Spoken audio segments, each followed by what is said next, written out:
The following audio recording was taken between a forest goblin boss and a savage orc big boss. Audio starts. Oi, boss!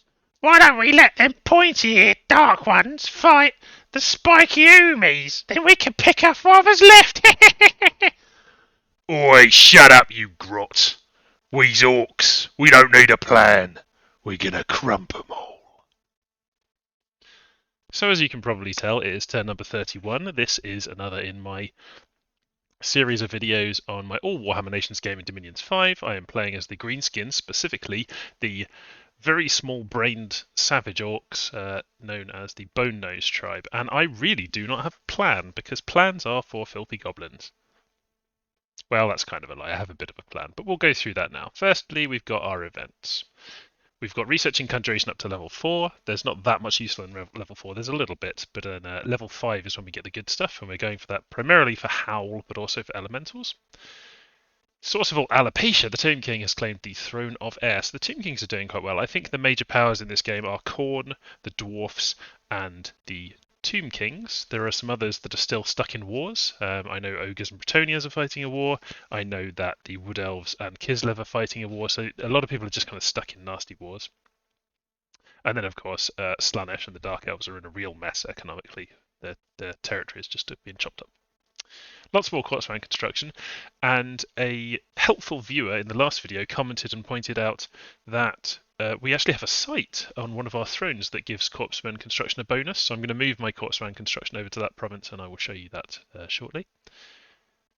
More searching for sites, didn't find anything, and then we have some blood slaves. And then we've got Gorax, our legendary, famous hero Savage Orc boss, the victim of an assassination attempt. Who would dare to try and assassinate him? Well, it is none other than Shadowblade, the Death That Walks Unseen, the legendary, famous Dark Elf assassin. So one of the most deadly single combatants in the world against Gorax, the very big and very angry orc.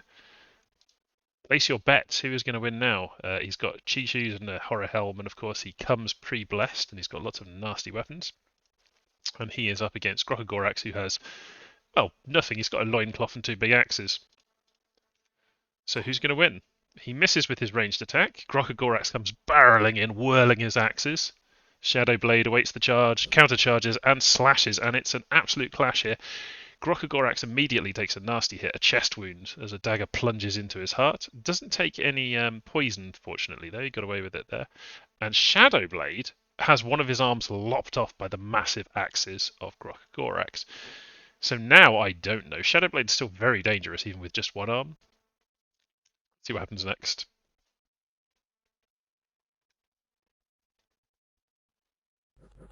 Ooh, another hit. So Gorax is now frenzied and very high attack skill, but he took a bad hit there, took a bunch more damage, and he is now extremely poisoned. So his fate is sealed regardless. But can he kill off Shadowblade? Can he finish him off?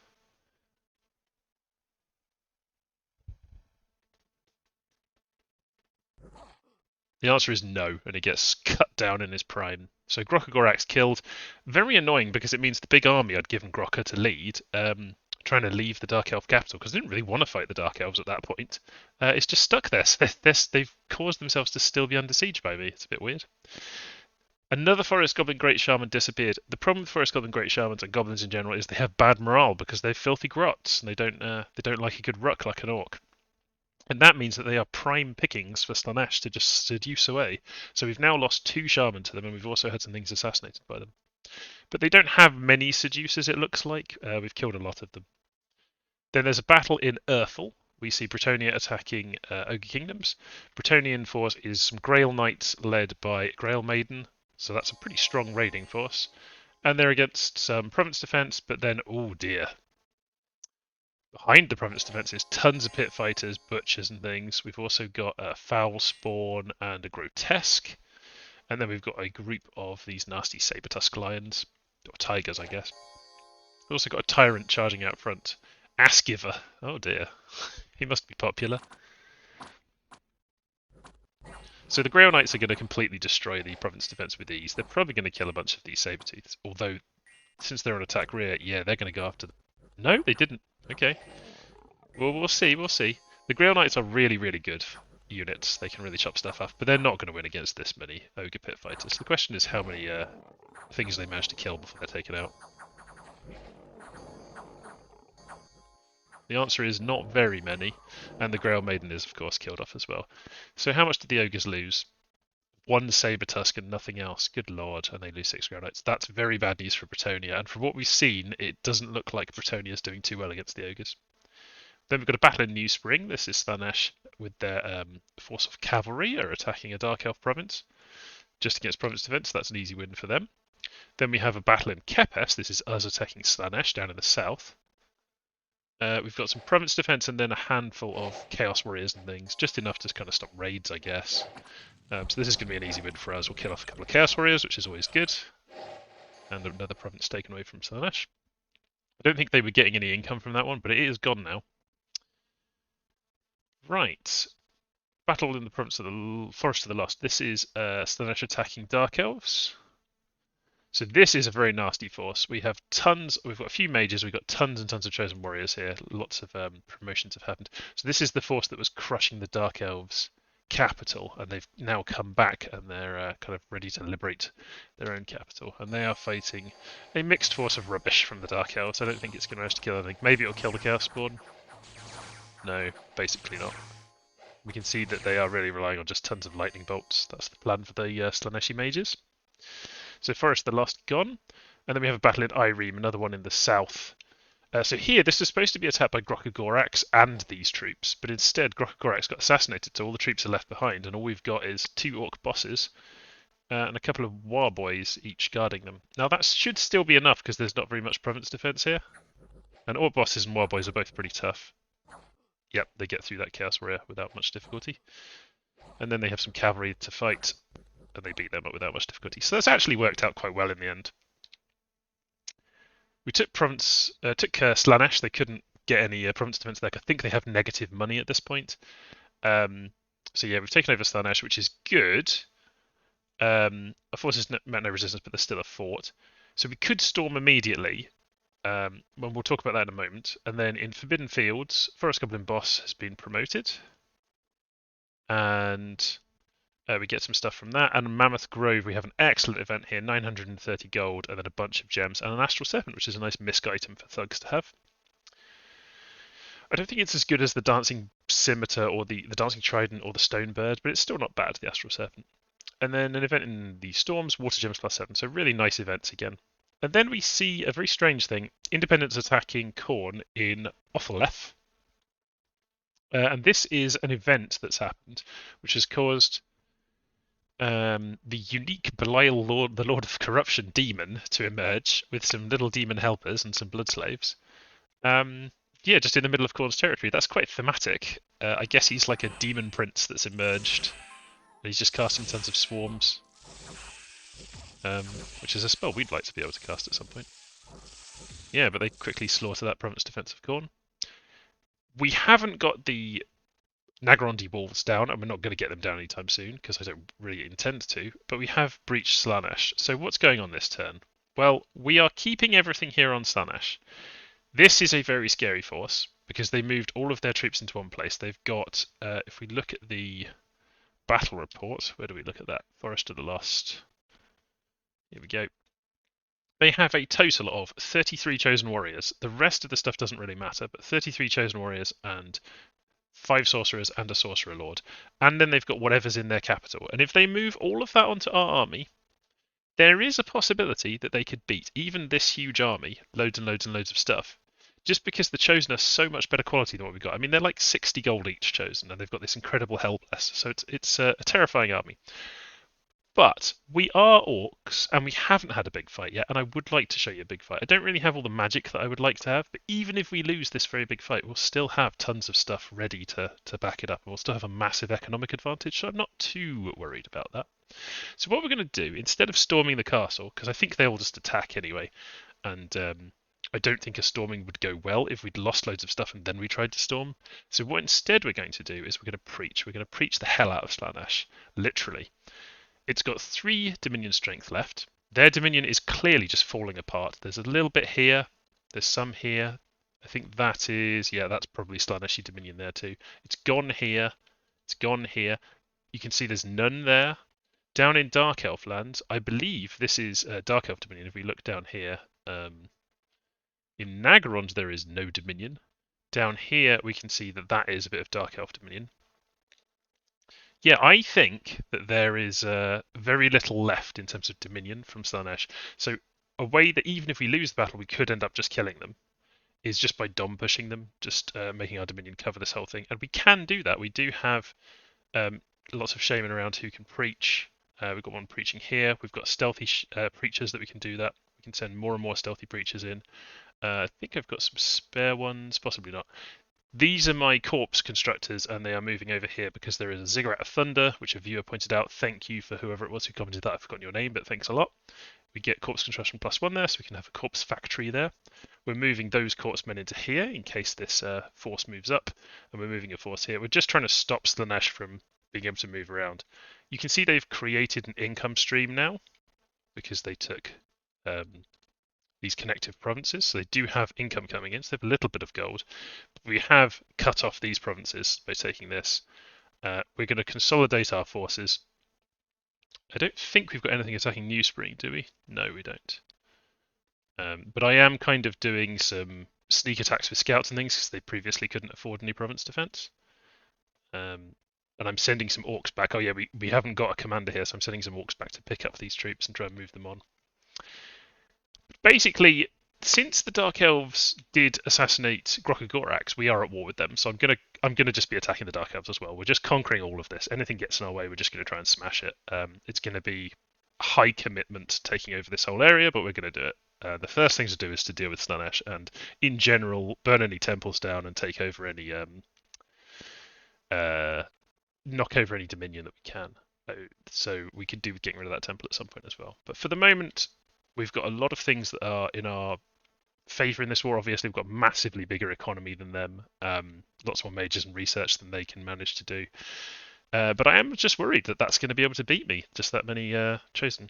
Anyway, our battle plan is the same as it was before. Lots of giant strength, a few kind of supporting casts and things, and just see if the Wild Boys can do it. Hopefully by the time they arrive, because they've got to march in here and fight us, our preaching and so on, and the fact that our god is there as well, will have torn away their dominion, so we'll be in positive dominion. That would help us a lot. Being in positive dominion also makes their various demons and things worse, so it makes their heralds and things less of a problem. So yeah, that's the plan. Knock away their dominion by preaching. Even if we lose fights, we can keep at it with stealthy preachers and things. We can try and attack their dominion, and I think they may not even notice we're doing that exactly. They must be aware their dominion's a bit in peril. And we have a lot of advantages in terms of dominion pushing because we have thrones that spread dominion, of course. We've got one there and one here. This throne is particularly important because it gives dominion conflict bonus. So our dominion is good at knocking their dominion out the way. And we're building at least one temple every single turn along here. I can't see where we're building one this turn. But I am pretty certain we're building one. I just don't exactly know where it is. Has not organised any local defence, so that one I should attack. One officer and a few loyal henchmen, so no. So this is just me attacking in some places because they don't have any defence. They don't have any because they didn't have any money, so they didn't have anything to defend there, and I can just take the province off them for free if that's the case. Yeah, research-wise, obviously conjuration for Howl would be very, very good. Alteration for Swarm would be very good. These are things, Howl and Swarm are good for fatiguing out those nasty sacreds. Getting tramplers and things is obviously good against them. We've got a few options. They're not amazing options, but we've got them. And our forging continues here. I think we might end up building a load of thugs to help deal with stuff like that. Not much else happening in the world, but yeah, next turn we should hopefully have a gigantic battle to look at. So well, that's to look forward to. And I will, in fact, end the turn there, and I will see you next turn. Just check that there's no one left that I haven't moved. No, that's fine. So yeah, see you next turn. Welcome back. It's turn number 32. I'm going to have to make this one somewhat quick because I've got to go and do something in a moment. But let's go through it. So we cast another Mound King. Dire Portent, another global's gone up. This is Athel Lauren, the Wood Elves, have cast the Eyes of God. And so they can see everything, and they've got all the score graphs, and they have put these up, and many people have noted that I have high gem income and lots of provinces and multiple thrones, which they already knew. And I think people are kind of concerned that I've got the... So somebody pointed out that I have the... I forgot what it's called. The site with the forging discount, 20%, steel ovens, and also that they think I'm about to take 2 more capitals, which I may be, but we'll see. So I'm possibly going to get attacked by some people. I think the dwarfs might be in a position to attack me, and that's fine. I welcome some fighting. So maybe people are going to try and stop me worrying that I'm a bit of a runaway success. They also revealed that the Tomb Kings have got a massive army constantly growing, as large as mine basically. And that's because they have their upkeep free troops. Zogsmash the Orc War boss disappeared one night, so once again the Slaaneshi Herald, they've only got one Seducer there, but they really are just stealing tons of my stuff and killing stuff off. So I'm moving lots of commanders in there to try and cut that down, but there's not really many other counters I can do. I'll talk a bit about what I might do about that. And then we observed some battles. We've got a battle in Bycliffe where Khorne has attacked Slaanesh, so Khorne has decided that they're going to do some vulturing here, grab some stuff. And Khorne has clearly been doing their blood hunting. They've got fiends, they've got devils, and they of course have got bloodletters led by a Herald of Khorne. And they're just taking a Slaaneshi province with basically nothing in it. And they're doing some of the national buffs there, so very easy for them, lots of demons for Khorne. And they also have attacked in a couple of other places. They're basically just picking off those southern provinces that Slaanesh had before I can get them, which is, perfectly reasonable. I attacked Slaanesh in Florian, so this is where the fortress is, but Slaanesh has moved basically their entire stack there, so 2 Chaos Lords, various casters, and then all of their chosen warriors. This is fine because I did kind of a low commitment thing here where I sent in a bunch of orcs. It's like maybe 400 gold worth of stuff, some orcs and some goblins, so not very expensive at all, and I got them all for free from, promotion events and so on. But they just get chopped to pieces. So they predicted that I would say something there, but it's fine. It's very minor losses as far as I'm concerned. We attacked Nagarond in the Obsidian Waste. This was because I saw that there was no province defense here, I think. Maybe I clicked on the wrong province. But anyway, Nagarond's got their god there, and I wanted to see what they had there anyway, so we can see that they have basically not very much left there. We've got Khorne attacking in Mudwood, so another Khorne strike force consisting of a few demons led by a Slaughter Priest, and they're up against a bit more this time, including a Chosen which has been left behind, and a couple of Marauder Horsemasters they've managed to recruit. So we'll see what happens here. I have to imagine that Khorne might not win this one, but we'll see. They could cause a hit point rout, but that Chosen's going to be a problem for them. He misses his attack. They do have magic weapons. They have Venomous Claws. And he is unblessed, so he doesn't get all those resistances, so they could poison him up. Let's see. It'd be good to see another Chosen get killed. And this is, always good to see battles between people who aren't me. Oh, no, it looks like Khorne has lost this one.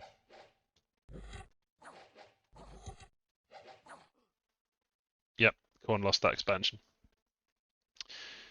Then we've got a battle in Isavania, Slaanesh attacking me.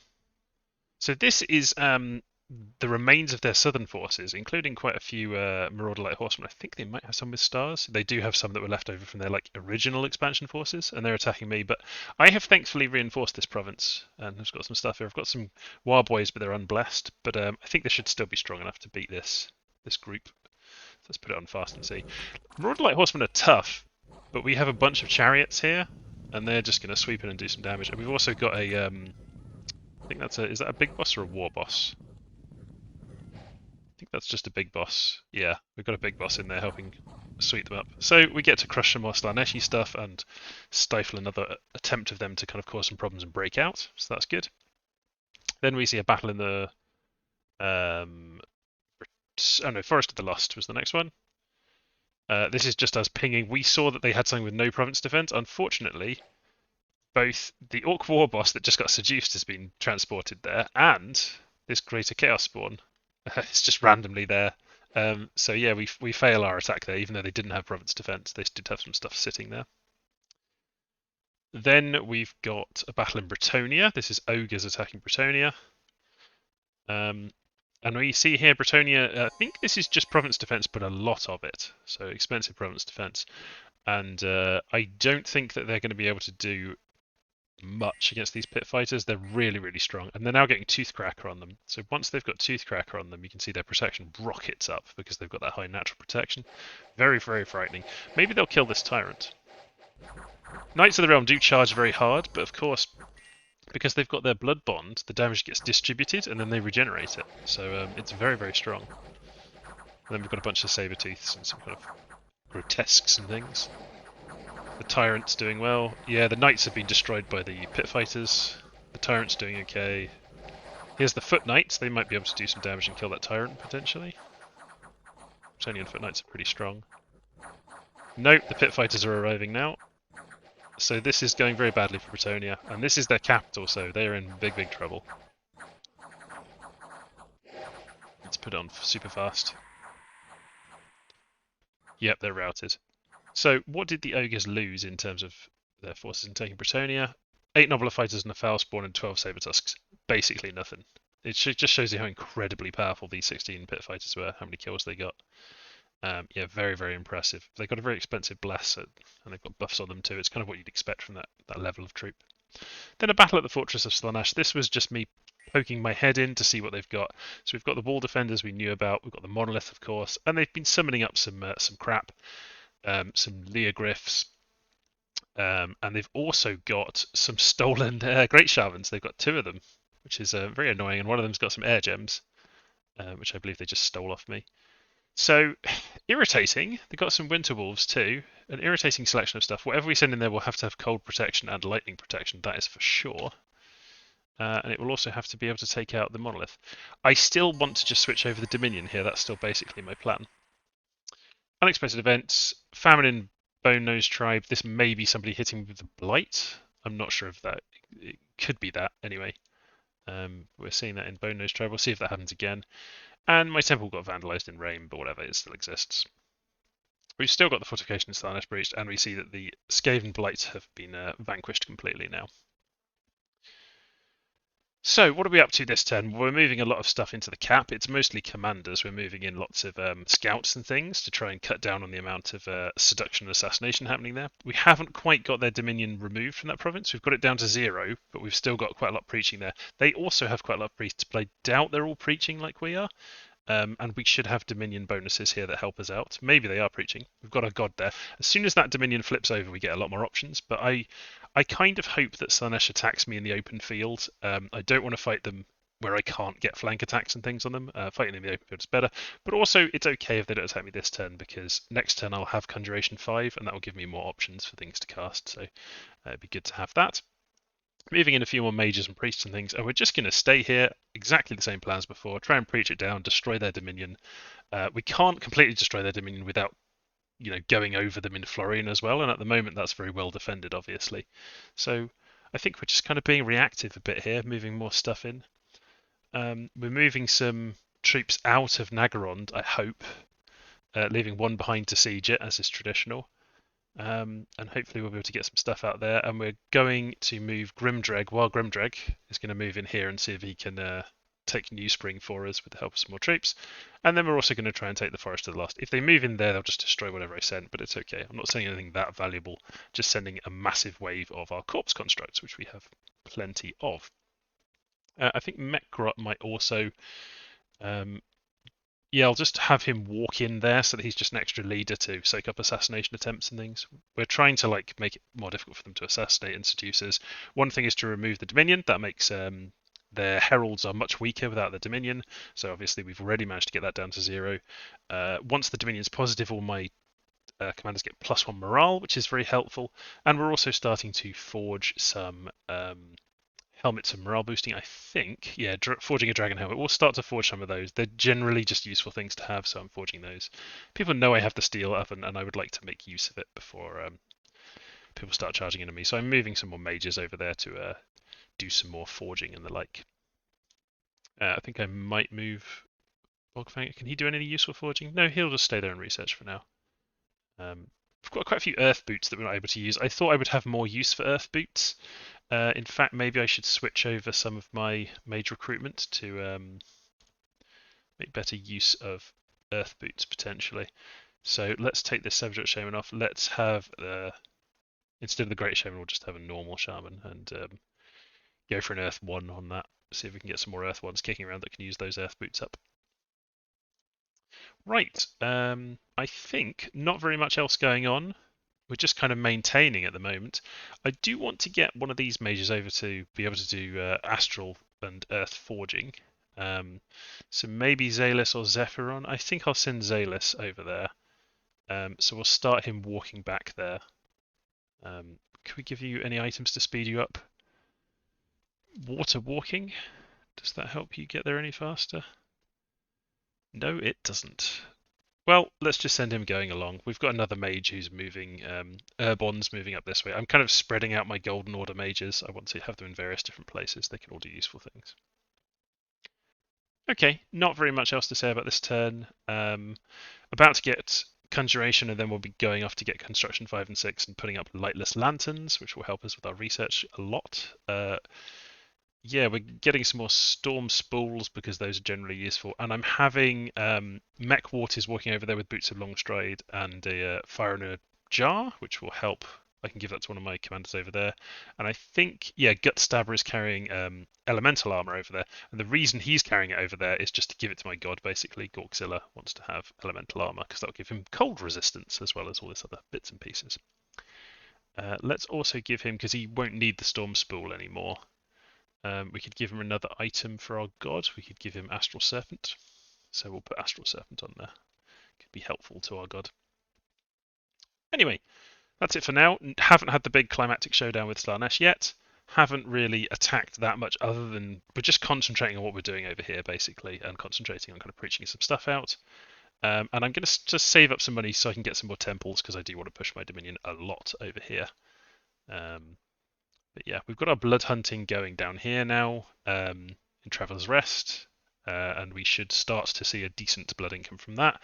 And then we may end up empowering some of these blood mages or using the blood to empower maybe like Durgut or somebody so that we can make some of those useful blood items. It's a long-term thing, but it's always good to get a mini blood economy going. It always pays off in the end, basically. Cool, I think that is everything that I wanted to cover for the moment. I'm actually going to take those off because he's not using them at all. And I will catch you next turn. Since this is a quick one, I'm sure we can fit another one in the video. Thanks for watching. Welcome back. It's turn number 33. This will be the last turn I do in this video. Researching Conjuration is complete. Researching Construction is complete. That's level 5 of Construction, so not very useful. But level 5 in Conjuration is great. We've got full-size air elementals, full-size fire elementals potentially, and we have Howl, which is a very strong spell that we should be casting in basically every battle that we're in. I mean, Howl is just really good. Can fatigue things out. It's good distraction. Can snipe mages. Just a very good spell. We see that a couple of thrones have been claimed, one by the Wood Elves and one by the Dwarfs. There's definitely a set of nations emerging now. I would say Khorne, Tomb Kings, and Dwarfs and myself have emerged as the strongest, and then a bit behind them Wood Elves, and then following up from that Ogres and Bretonnia because they're still stuck in their war. Kislev is obviously very weak at this point. I think Bretonnia is in serious trouble because they've been smashed up by the Ogres and they're probably done for, but we'll see. We'll see how it goes. And then, of course, we've got Slaanesh and Dark Elves, which are both economically in a terrible position, but I think have still got a core of good stuff left. So we'll see how we do against them. Got some more Corpsemen built, a bit more searching. Starting to get some Blood Slaves now, and we've got an event later on that gives us some Blood Slaves too. First off, we've got our horrible Assassination and Seduction events we have to deal with. So Dark Elves are using their legendary assassin to assassinate one of my Orc leaders that I sent off. Let's go and pick up the troops from their capital, and of course he just gets annihilated. Then we've got Gutstick of the Goblin Great Shaman has managed to resist a hostile seduction attempt and a battle ensued. Oh, spoiled the answer a bit there. So he's going to cast Horde of Skeletons over and over. And obviously the script here is basically like Bless, Holy Avenger, Attack, I think. Yep, but the skeletons are just going to be too much. Even with that really strong bless, the skeletons are immune to the aura effect, they're immune to the cold effects, and I believe they're not in positive dominion anymore. Let's actually just rewatch that battle to make sure. This Herald of Slanesh has been tough. This Herald of Slanesh outside of friendly dominion has reduced stats. Yes, they're weaker outside of dominion, so that is a good tactic against Slanesh. Then, unfortunately, we did lose an Orc Shaman, and this is again in the capital. So we know that there's at least one Seducer left. I think there might be a couple left still, and we've lost an Orc Shaman. Losing an Orc Shaman's not as bad as losing one of the Great Shamans, because the Orc Shaman only has Holy One, and we are having this kind of preach battle over the Dominion with the enemy, and the fact that they were taking away from ours, well, it's a zero-sum game, so they were kind of doing well in the Dominion preaching battle by stealing things. But we do have positive Dominion 1 in the Slaneshi capital now. Then we've got a battle in New Spring. This is us attacking Slanesh. This is War Grimdreg, I believe. Is that true? We should be able to see him if it is. There is Grimdreg, the War Boss. Yep. So War Grimdreg is attacking, and they've got basically nothing in Slanesh, so that's a simple one. And then in Kepes, we get attacked by Slanesh. They're trying an attack here in case we didn't have very much PD, and we don't have very much PD, but is it enough to beat one chosen on his own, unblessed? The answer is yes. One chosen on his own cannot beat that many light infantry. And then we fight the Horsemaster, and it's close, but Horsemaster's taking hits. Yeah, he's going to break. And he runs away. So very close, but they didn't manage that. And then in Copper Canyons, we've got a much more serious force. This is their main force, of course. 2 Chaos Lords who are trying to get promoted into horrible demons and a bunch of mages and loads of chosen warriors. And you can see that they have set themselves up in a kind of guarding position so that we can't do a attack rear on them, really. That wouldn't work, and then they've got a wave of them that come forward. We've just got some basic province defense here, so they're going to get annihilated. That's fine. We expect to lose provinces to that stack. It's very, very scary. So we lose Copper Canyons, that's up north of where they were before, so they're kind of headed round towards one of my thrones. And Forest of the Lost, that's crucially not next to the capital, so we know we're not going to have a battle with all of them at the capital. I think they can't make it back. Forest of the Lost, we attack Slanesh. This is where we attacked just with our horde of corpse constructs. And they have got, interestingly, a Greater Chaos Spawn, and then they've got a Herald of Slanesh, so I really want to get rid of the Herald of Slanesh because they are seducers, of course, and a massive pain in the butt. So in we go, we kill the Great Chaos Spawn, and we're charging in, and we kill her. But unfortunately, her Holy Avenger lashes out and hits my Mound King and kills him, so I've lost my leader of all of those, but we can make another Mound King, that's fine. Anyway, killing a Herald, very, very good. Pretty good turn for us against Slanesh, to be honest. And then we've got Sodden Merc, where they attack us with the treacherous Zogsmash, who switch sides. Zogsmash, you scumbag. And nothing else, I believe. I think that's it. Yeah, just Zogsmash. And we've got some chariots here. But they're not very good because he's so big they can't trample him. And they kind of screw things up by trampling my own militia. So although Zogsmash does take a... He's muted now, he's injured. He manages to take that province all on his own. So well done, Zogsmash, even though you're a filthy traitor. Then we've got Battle in Mudwood. This is just us watching Khorne taking a Slaneshi province. So they failed to take one of them one turn before, and now we can see that they're easily going to take that, so I'm not even going to show you that one. Oh, we do get to see the Khorne bless, though, actually. That's worth looking at. I think I showed you once before, but let's just make sure of it. So we've got a blessing has gone off. And we can see that their blessing is morale, shock resistance, poison resistance, fire resistance, cold resistance, defense skill, magic resistance, hit points, blood surge. Another super, super heavy bless. The weakness that this one has... no, it's basically the same bless as Slanesh. Again, nothing to do with fatigue, really. Blood surge is not going to be enough fatigue gain. No regeneration on this one. So they could potentially be hurt by some stuff, but completely immune to poison, basically immune to fire, cold, shock. Yeah, it's the classic rainbow shock resist. You know, resistance is blessed that I find very boring, but it is very good. Event in Forest of Lost, we get 12 blood slaves. Fantastic. Our blood economy is not really started yet, so that's good to build more dowsing rods. In the storms, we get a treasure. 830 gold, bunch of gems, and a slave collar. Don't care about the slave collar, but the rest is great, obviously. Esquania, we get a lab, we get some gems, and we get a crystal heart. Crystal heart is not a great item, but it's okay on mages if you want them to wake up from being knocked out. It can be okay for them because it can give reinvigoration. Utavania, we get some unrest. There's some brigands have set up shop there. And then we haven't harmed Nagaron, but we have breached Slanesh. And we are going to send in a breaching party today. We've got an Orc boss promoted. So our breaching party for Slanesh, let's get straight to that, consists of Gorkzilla and then some shamans to basically buff him up. And what they will be doing is I've got one of them casting Howl, Earth Power, Resist Lightning. I've got, and then just spells. I've got Gromgrot casting Gift of Flight and a Thunder Ward in case one of the other Thunder Wards doesn't go off. We've got Duffgrub casting Thunder Ward first to get that off quickly, Gift of Flight, and then I think you should be casting specifically Air Elementals, so let's just tell you to do that. I want to make sure that the Gift of Flight lands on my god, so I'm trying to kind of make sure of that, but it's going to be a bit tricky, but I would like to have some big size Air Elementals as well. And then we've got Gorkzilla, who's set to Summon Earth Power, Iron Skin, so he has very high protection, just in case something goes wrong. And then he is going to Fire Shield and then attack rate. Fire Shield is to deal with like phantasmal rubbish that they cast at us and things like that. And his hopefully set up that he can just murder lots of stuff and we can defeat them.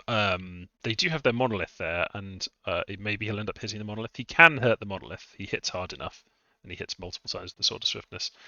But he's got very good resistances, so I'm not worried about shock. He's got 25 shock. He's got 28 fire resistance, 10 cold, 5 poison. So we could potentially get poisoned or something, I guess. But we've got regeneration going off, and we've got shock resistance.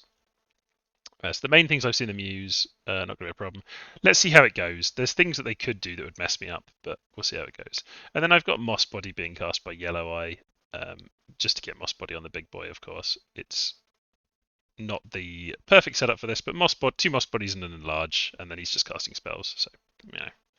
We don't have a big nature caster there, apart from the Howl caster. Could we cast, instead of Summon Earth Power, could we do Regeneration if we got access to that in Enchantment?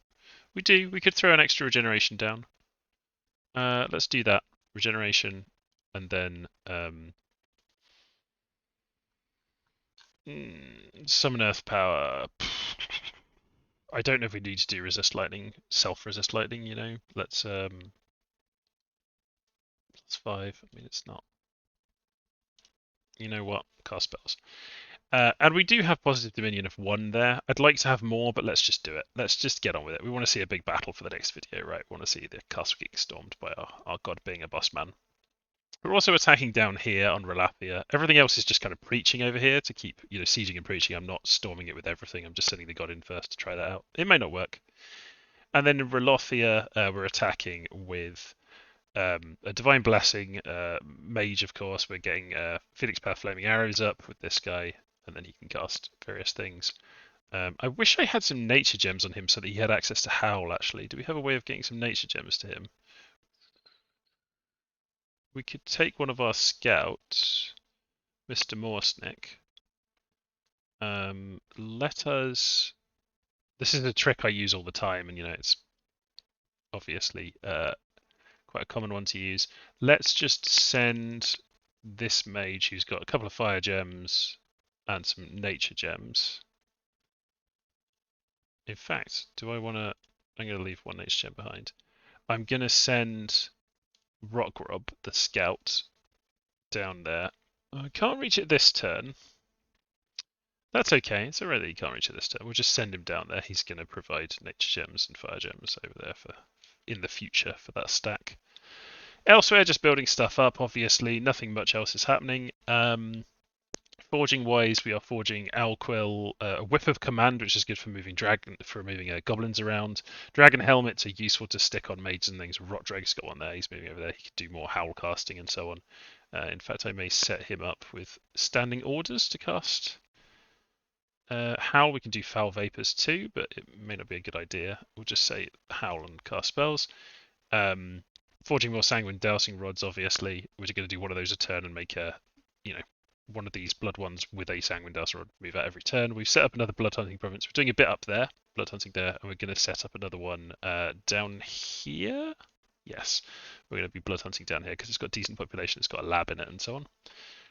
And we've started patrolling down there. We've got a Mound King. I'm summoning up another Mound King to replace the one I lost, and I maybe do some more of those. It's useful things to do, but we don't have that many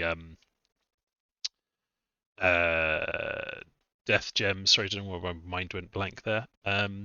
Yeah, other than that, not very much going on. So yeah, hitting this, not doing very much down here. Going to make sure I leave something behind. I nearly didn't leave something behind, which is always a silly thing to do. You should always leave at least one troop when leaving a siege.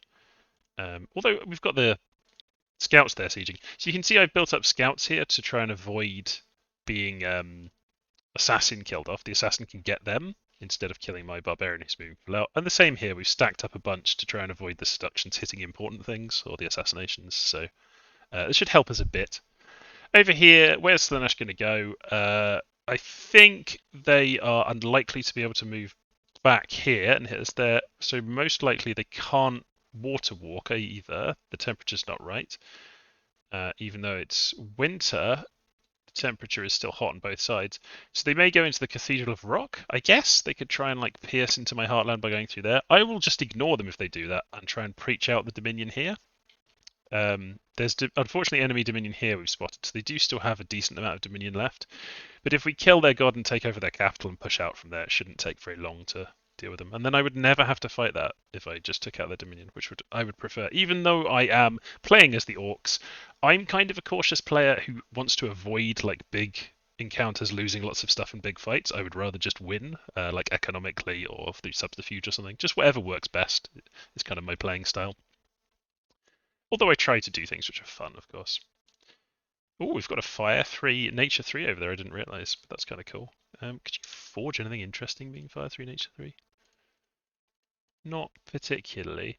I think because we're about to have Construction 6, it's going to take us a bit of time, but we're going to have Construction 6. So we'll want to move some Fire Mages over here to immediately start forging Lightless Lanterns.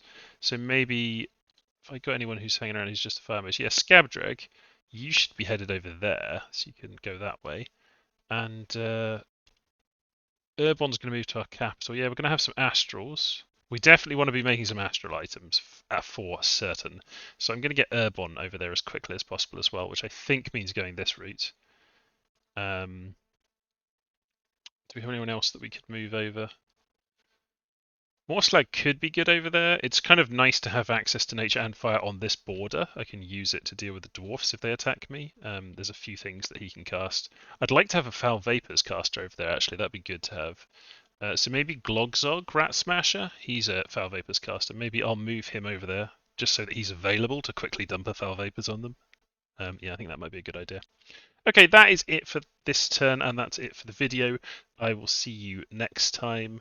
Hope you're enjoying it. Let me know in the comments, and so on. Bye for now.